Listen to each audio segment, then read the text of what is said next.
Hi, I'm Rakshit Nagarle from Bangalore, India. I will be taking the task of performing important editing tasks in my DAW, which is Logic Pro 9. I already have a project open with a single audio track which has two guitar loop regions. To start with the editing tasks, let's take trimming.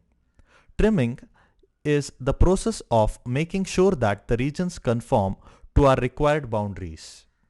If you check, the guitar loop 1 is slightly more than 2 bars.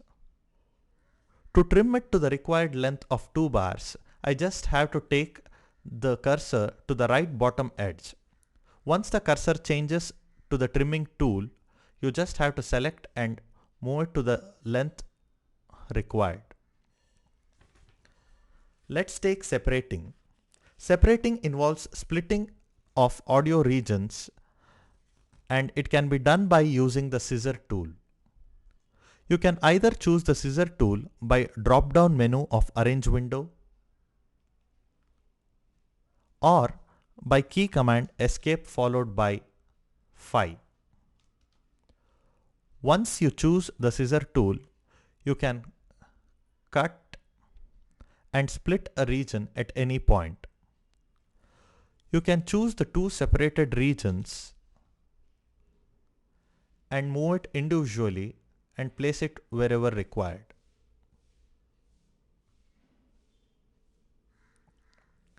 Next, let's take crossfading.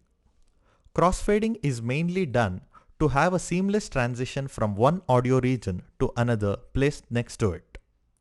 This can be done by selecting the fade tool,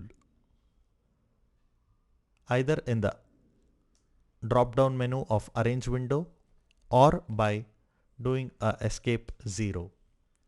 Once chosen, two different regions can be selected and the area can be marked using the fade tool to have a crossfade. Next, let's take the task of merging. Two or more separate regions can be merged into a single region in Logic using the glue tool. The glue tool again can be either be selected in the arrange window drop down menu or by escape 6. So once the glue tool is chosen, you just have to select the regions which needs to be merged and then click it with the glue tool. This brings a pop-up to create a new contiguous region. Once you click on create, it creates a single region by merging the two separate audio regions. Next, let's take the grid. The grid refers to the vertical lines which divides the horizontal timeline into bars and its subdivisions. Snapping an audio or MIDI region to the grid gives enormous control to align the regions perfectly to the beats or counts. This can be done by choosing bar or beat under the snap drop-down menu in the arrange window. Once chosen, say let's choose bar here. Once chosen, the regions, when you move the regions, they automatically snap to the start of the bar.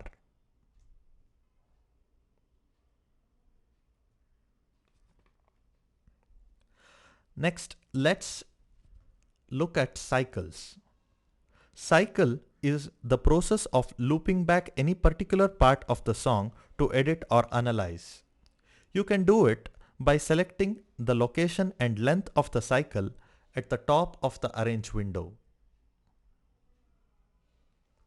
Once selected, you can move this cycle region and place it anywhere you want.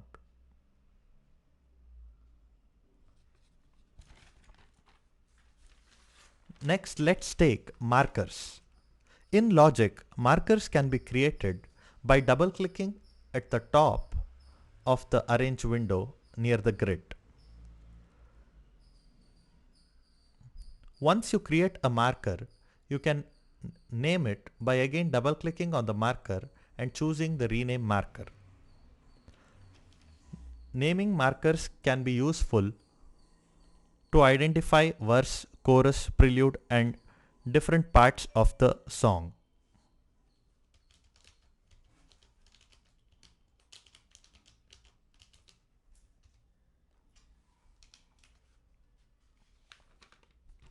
Next, let's take zooming. Zooming can be done in Logic by using the Zoom tool. Again, it can be selected either in the drop-down menu of the Arrange window or by using an Escape 9.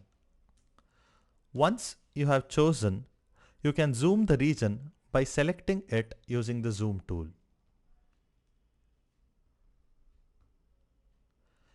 You can unzoom it by double-clicking the Zoom tool. Next, let's choose Naming and Coloring. You can name a track by double-clicking on the text of the audio track.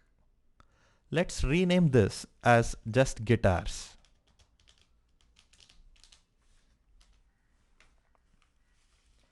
You can color the region by selecting the region,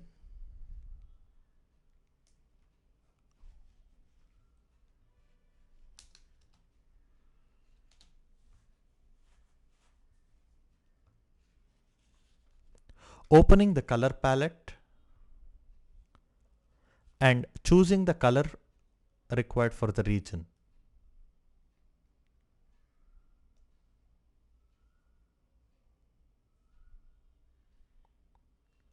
These were some of the editing tasks explained by performing them in Logic Pro 9.